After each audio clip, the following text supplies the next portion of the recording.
hear a number of different recordings, and you will have to answer questions on what you hear. There will be time for you to read the instructions and questions, and you will have a chance to check your work. All the recordings will be played once only. The test is in 4 sections. At the end of the test, you will be given 10 minutes to transfer your answers to an answer sheet. Now turn to Section 1. Section 1. You will hear a conversation between a client and a flight centre agent about making changes to an airline booking. First, you have some time to look at questions 1 to 5.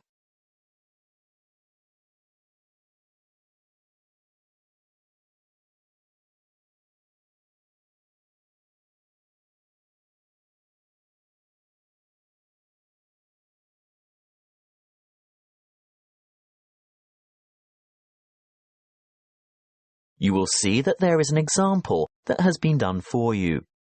On this occasion only, the conversation relating to this will be played first. Good morning, Mrs. Gray. This is Bert Stock speaking from Finnegan's Flight Centre. I can now confirm your flight to Singapore. Oh, good. No problems, I hope? No, everything is in order. Mrs. Gray is going to Singapore. So, Singapore has been written in the space. Now we shall begin. You should answer the questions as you listen, because you will not hear the recording a second time. Listen carefully and answer questions 1 to 5. Good morning, Mrs. Gray. This is Bert Stock speaking from Finnegan's Flight Centre. I can now confirm your flight to Singapore. Oh, good. No problems, I hope? No, everything is in order. So we got the dates we wanted? Yes, leaving from Hong Kong on the 25th of July and arriving in Singapore later the same day. How long does the flight last? Oh, about 3 hours 40 minutes. So we'd get there at... 9:45. In the evening? No, 9:45 a.m. But that means we'd be leaving at... Your flight leaves Hong Kong at 6:05 a.m. So we'd have to check in an hour before that? Mrs. Gray, check-in closes 60 minutes before your scheduled departure. If you arrive after check-in has closed, you will not be able to board the flight, and you may forfeit your entire fare. I would strongly recommend that you arrive at the check-in counter at least 120 minutes before your departure time. So you're saying we should be at the airport no later than 4:05 a.m? That's correct. But we'd have to get up in the middle of the night to arrive by that time. Can't we get a later flight? Not on July 25th. Now, there is a later flight on certain weekdays, but not at the weekend. Well, we must go with what we've got then, because we're not at all flexible on the dates because of work commitments. Can I confirm that you want to return on August 7th? Yes, that's the idea. Flight VQ239 will depart from Singapore at 9:20 a.m. on August 7th. Oh, that's a much more civilized time.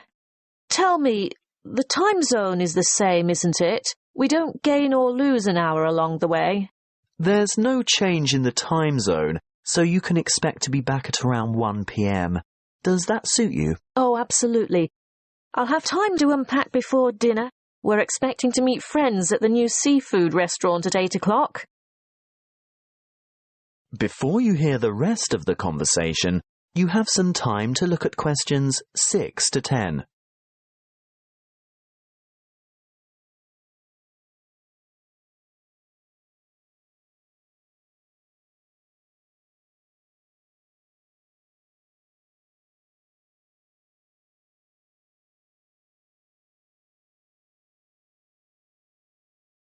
Now listen and answer questions 6 to 10.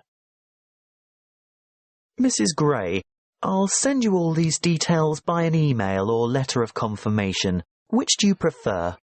Well, email is faster, but we've been having difficulties with our internet connection. So, If you could post it out, I'd appreciate that. Now, just one or two other things to check before final confirmation. You're booked on a lifelike ticket. What does that mean exactly? Well, you'll only have carry-on baggage. Is that right? Oh, yes, that was the original idea. It's so much quicker not having to wait around at the luggage carousel, but... Yes? Can you remind me of the allowance again? With a lifelike ticket, you're allowed 10 kilos of hand baggage. I'm not sure that's such a good idea now. Oh? Well, apparently we're going to have to attend quite a few formal functions while we're away, so I think I'm going to need a real suitcase to fit the extra clothes and shoes in. Well, that's not a problem. I can upgrade you to the next level and change your ticket to Easy Flight. There will be an extra charge, of course. How much? $30 per checked-in item of luggage, weighing no more than 22 kilos per item. Well, we'll probably manage with just a single suitcase between the two of us. Is it possible to do it like that? Yes, of course. You can take the Easy Flight option, and your husband can stay with the Light Flight ticket. Great. I'll give you your reservation number now, so if you need to make any further changes or inquiries, you can just quote this reference, okay? Yes, I have a pen and paper. What is it? L4G BWF. L4G BUF? WF. Thanks, I've got it now. At this point, I can actually book your seat numbers. Do you have any preference? Window or aisle? Oh, not by the window, Bert. You see, I'm quite a nervous flyer, and I don't like looking out. What's more, my husband likes a bit of room to stretch his legs. Aisle would be good. Great. That's sorted then. As I said, I'll send you the details, and if you need to talk to the agency again, just quote that reference number I gave you. Thanks so much. Bye. That is the end of section 1. You now have half a minute to check your answers.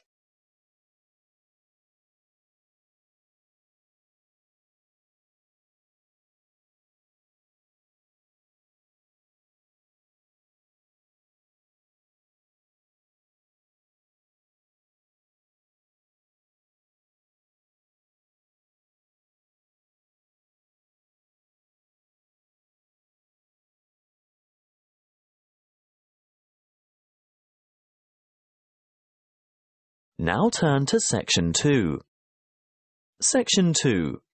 You will hear the Public Relations Officer from the Council reviewing events that were hosted by the town in the previous year. First, you have some time to look at questions 11 to 16.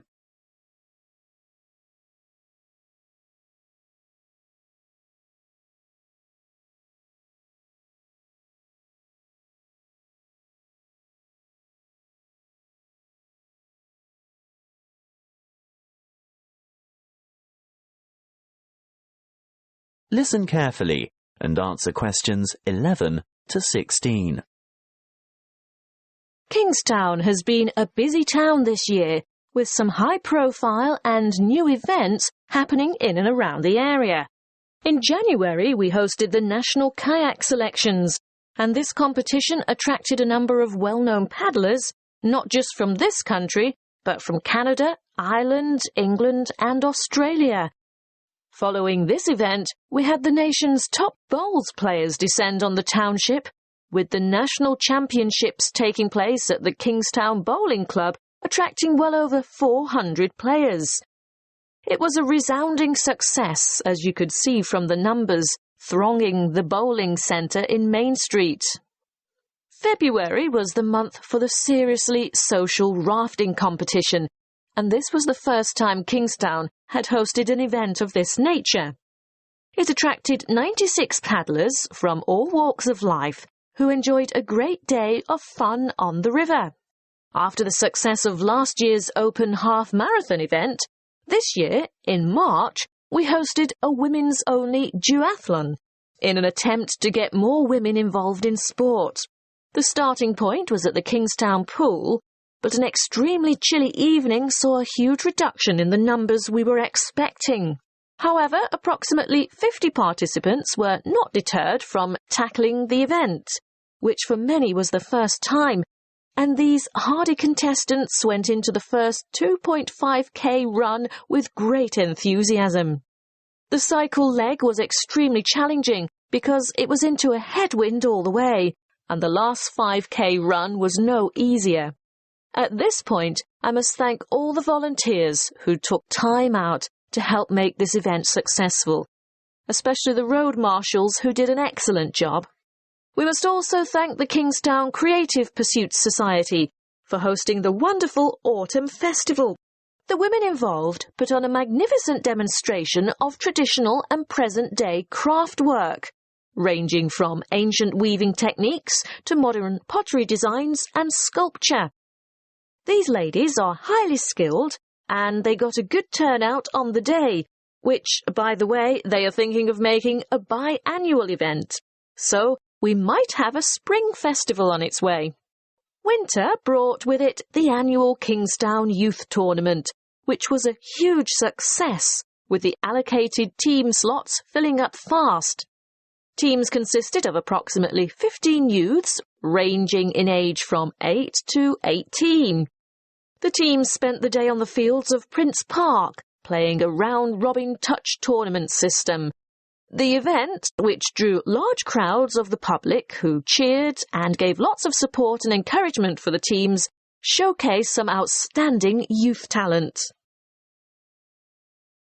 Before you hear the rest of the talk, you have some time to look at questions 17 to 20.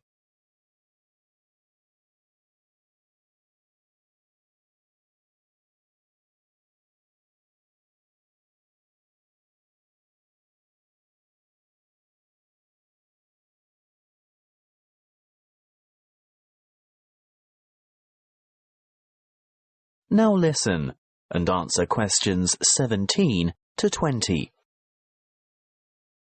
Now, what's coming up for the school holidays? Well, the town council has several plans lined up to keep the kids busy. Let's get straight into it.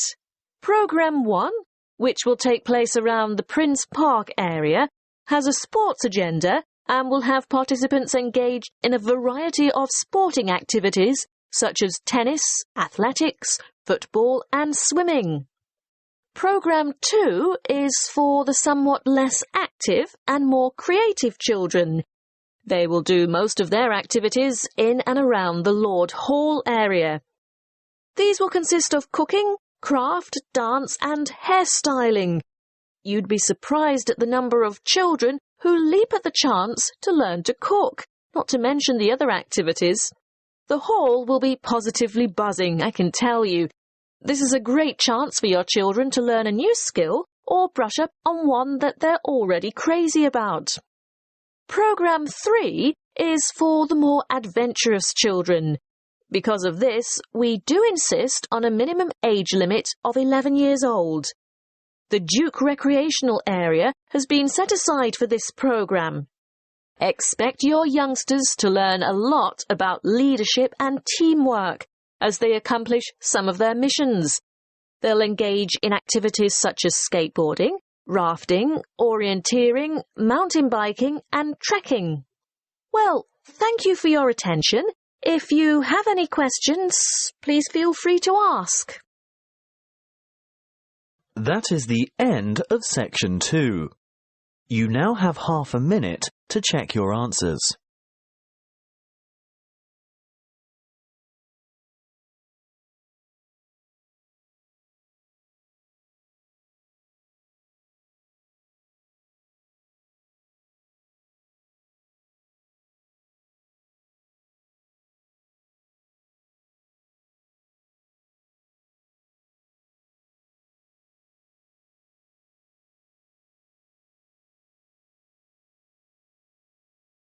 Now turn to Section 3.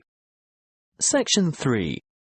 You will hear a conversation between a tutor and two students in the Political Studies Department of a New Zealand tertiary institution. First, you have some time to look at questions 21 to 25.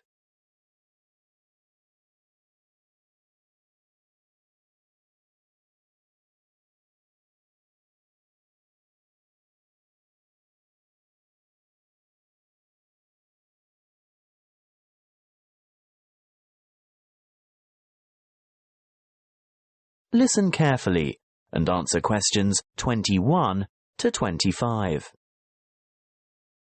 Good morning. Now, you've come to discuss how our Parliament works. Is that right? Yes, it's a bit different from some of the other democracies we've studied, and we're a bit confused. Well, what do you know? We know that the system of government in New Zealand is a constitutional monarchy, but we're not sure how the power is shared or who has ultimate authority.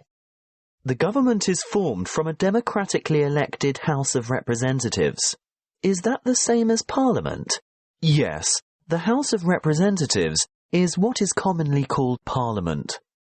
And the government advises the sovereign, who is our head of state. The sovereign is the Queen of England, right?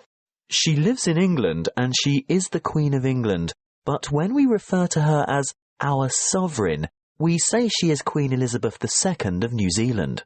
But how can she be our head of state if she doesn't live here? I know that she has a representative here. Oh yes, the Governor-General. That's right. Now, by convention, the sovereign is the source of all executive legal authority in New Zealand. So she's the boss. Well, you could say that. However, she or her representative almost always acts on the advice of the government, in all but the most exceptional circumstances, that is. So, where does the real power lie? Good question. Our system is based on the principle that power is distributed across 3 branches of government: the Parliament, the Executive, and the Judiciary. But Parliament makes the law, doesn't it? That's right. So what's the point of the other 2?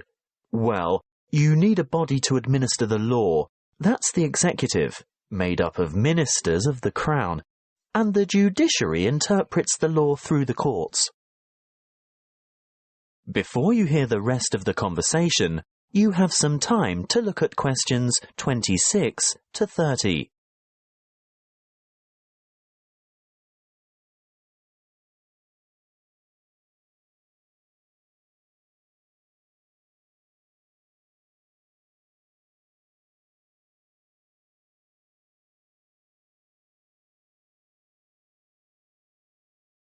Now listen and answer questions 26 to 30. When I'm watching American legal programs on TV, I always hear people talking about the Constitution and how something is unconstitutional. What exactly is a constitution? It's a document outlining the basic laws or principles by which a country is governed. Do we have one? No. This would actually make a good topic for next semester's debate.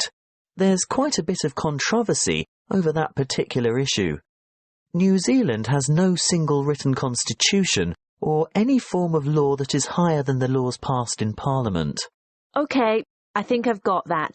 The rules about how our system of government works are all contained in the laws that have been passed by Parliament? Those laws are called Acts of Parliament, but there are also other documents issued under the authority of the Queen and some relevant UK Acts of Parliament. Really? But it's all written down, right? Not exactly. There are several unwritten constitutional conventions as well. I can see why this would make a good topic for debate. Altogether, though, our system is quite simple because our Parliament is unicameral. What does that mean?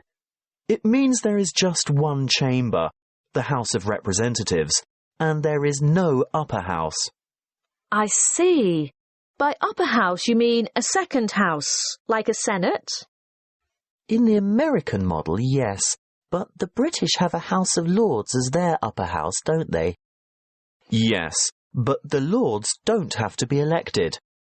But we have elections every 3 years to elect our people's representatives. Yes, and the electoral system is called proportional representation. A lot of democracies have quite different voting systems. Why is ours called MMP? That stands for Mixed Member Proportional Representation. So that's why each elector has 2 votes? Exactly. One for a local member of parliament for the particular electoral district you live in, and one for a preferred political party. So that's where the proportional part of it comes in. Political parties are represented in Parliament in proportion to the share of votes each party has won in the party vote in the general election. Any more questions?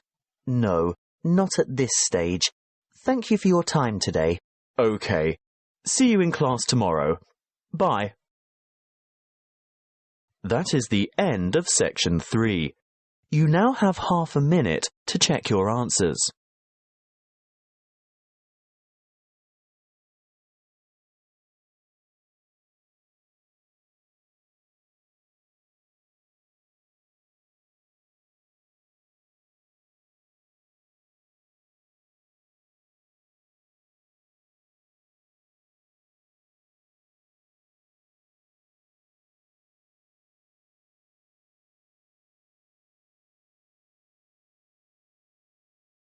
Now turn to section 4. Section 4. You will hear a talk given by an ethics professor on cheating. First, you have some time to look at questions 31 to 40.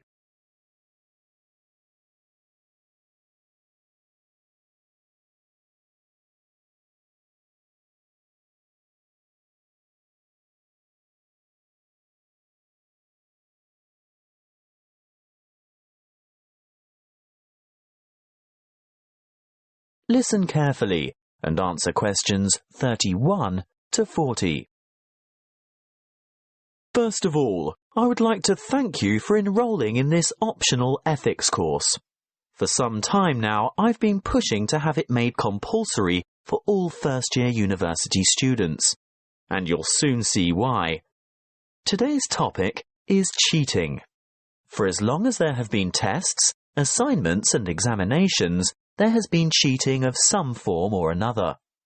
How do we define cheating? Well, quite simply, some say it's a violation of the regulations. But what is that set of laws? Who composed them? And are they reasonable? Interestingly, a survey of Year 7 to 12 students last year showed that over a third of them cheated by cell phone during a test. Some by texting answers, and a much smaller percentage by searching the internet. Over half, yes, over half of the survey's participants admitted to cheating of some kind. But, and this is the thing, many of the students didn't even acknowledge web-based cheating as cheating at all. Most thought that phone cheating or downloading a paper off the net was nothing other than a minor offence. So what's the implication? If it's not a serious offence, is it acceptable? We live in a digital age where learning is all about sharing information. And, let's face it, students today have seen so many instances of music, videos, images and text copied online without rightful recognition given as to their origin that I'm not sure whether you even fully understand the concept of plagiarism. But we can't blame the digital age alone. I know that ours is a high-stakes education system. By that I mean there is a great deal to be won or lost by a good or bad grade. If we scrutinise the system, we may well affirm that cheating isn't really dishonest. It's merely a survival skill. For many teachers and students, it's the product that counts, not the process. By process, I mean the way it is produced.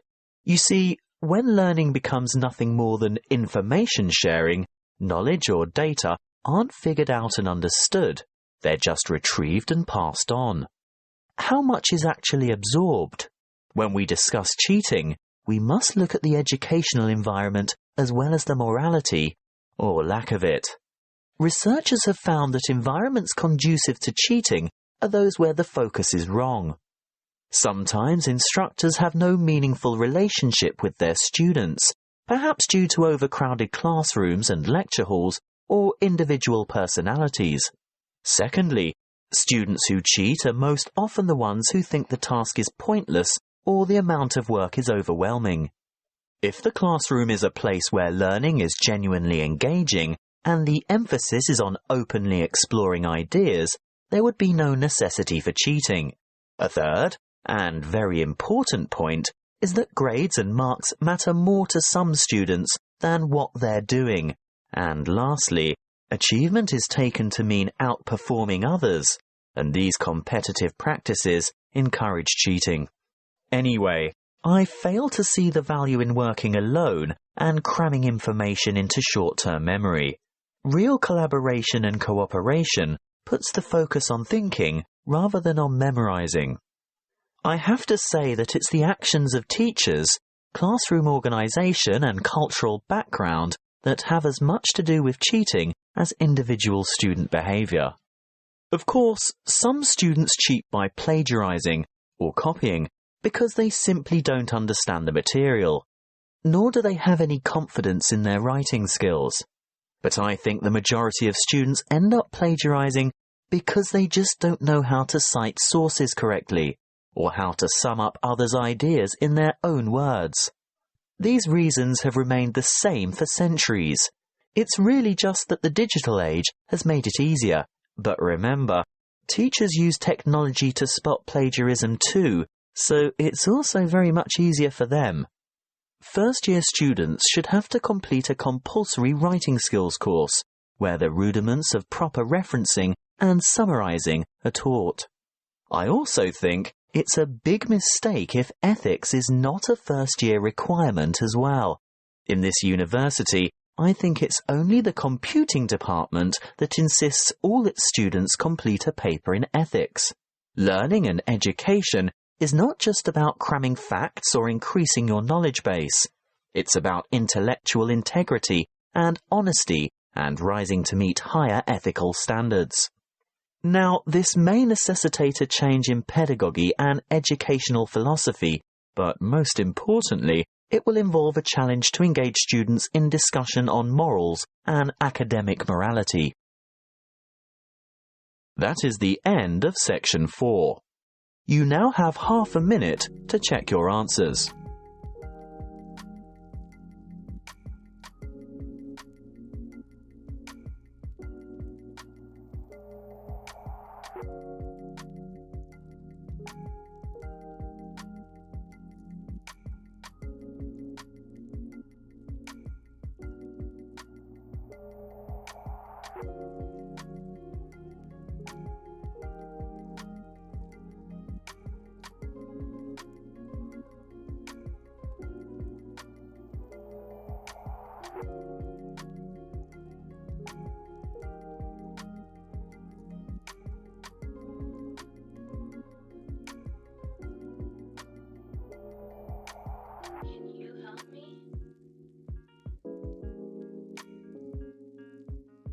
I need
Can you help me?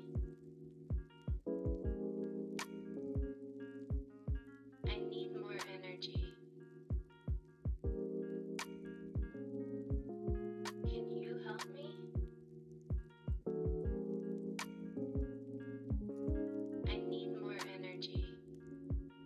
There's always a choice. Can you help me? Can you help me? I need more energy. There's always a choice. Can you help me? Can you help me? I need more energy. There's always a choice. Can you help me? Can you help me? I need more energy. There's always a choice. Can you help me?